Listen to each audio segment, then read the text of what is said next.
Okay, so we're going to start looking at the large signal behavior of a source coupled pair.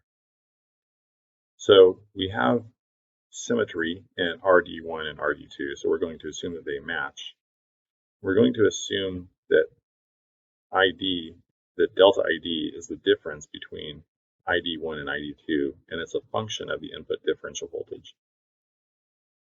Now we can write ID1 and ID2 in terms of the equation for saturated output current.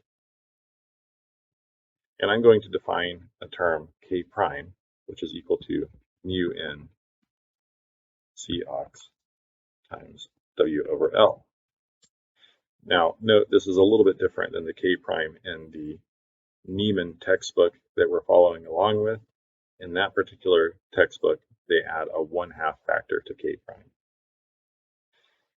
So here we have that we can rewrite VGS1 as equal to VTH plus the overdrive voltage, which is equal to square root of 2 times ID1 divided by K prime. And we can write VGS2 is equal to VTH plus square root of 2 ID2 divided by K prime.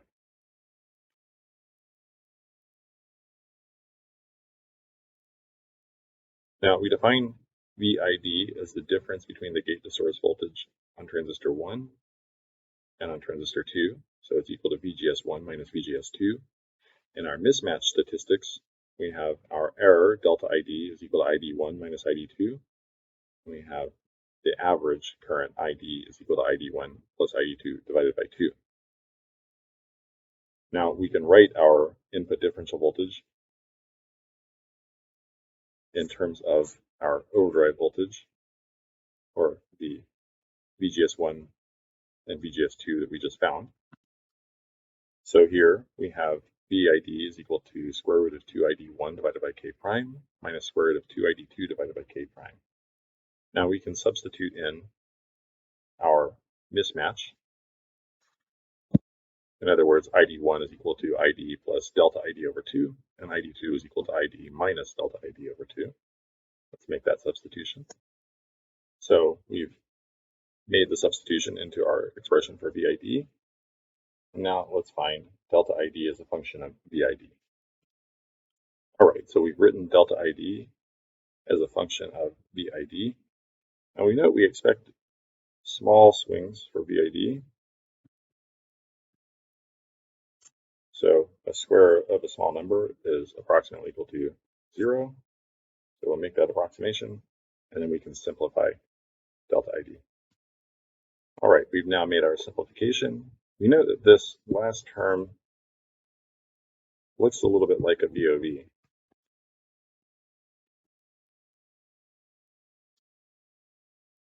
All right, so next we're going to plot this delta ID as a function of the input differential voltage.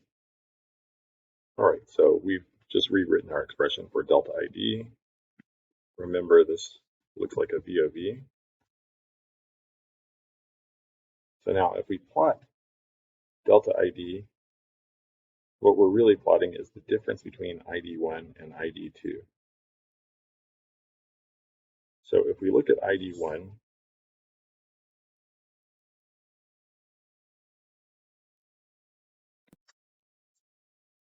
we know that we're going to have an average value that's equal to ID over 2. At large values of VID, almost all the current goes through one device. At VID is equal to 0, the current is split evenly between the two devices. And then at large positive values of VID, almost all the current is going through the other device. We can assume that the opposite behavior is happening in ID2.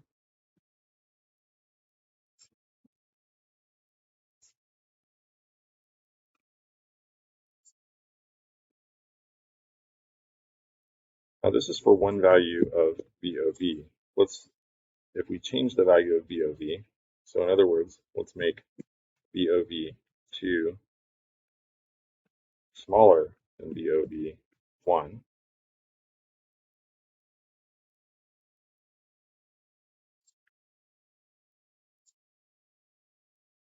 we would get a slightly different curve.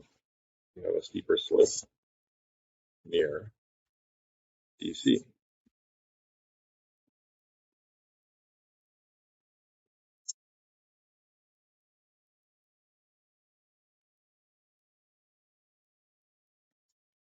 This steeper slope means that we have less range where the device works, or where we can differentiate current between the two devices. So what we generally say is if we have a larger VOV, we have more usable range. Now this is the large signal behavior of the device, and we know that the transconductance has something to do with the difference in current versus voltage. So in fact, the slope of our curves, big GM is equal to EID by D VID. Now, generally, we're going to be using these devices where the input differential voltage is driven to be a small number due to feedback. But it's important to understand the large signal characteristics of the device. Next, we're going to look at a source-coupled pair where we use an active load instead of using a resistive load. We'll see that in the next video.